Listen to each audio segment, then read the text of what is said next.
HuggingFace is a platform for machine learning and data science that facilitates the building, deployment, and training of machine learning models. It offers a vast collection of open-source ML models, datasets, and demos, allowing users to access the code behind these models. The platform enables developers to create and share their own model code. So HuggingFace repository is continuously growing. HuggingFace also includes a public leaderboard for tracking, ranking, and evaluating large language models and chatbots, as well as computer vision models and image or audio models. In this video, we show you how to use HuggingFace for doing a simple sentiment analysis of an input text.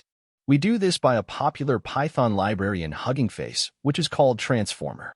The first step is to install Transformer by using this command: pip install transformer.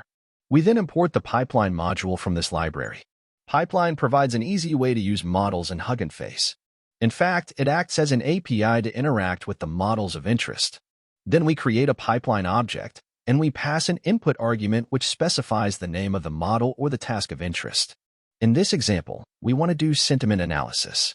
So we pass sentiment analysis as the input to the pipeline. We name this pipeline as classifier. Now, we apply this classifier on an input sample text and get its output in an object named result. We then print this object. If we run the code, we get this output, which tells us that the input text is a positive text with a confidence score of about 95%. This was a short introduction to HuggingFace with a simple code to show how to use it. Hope you like it.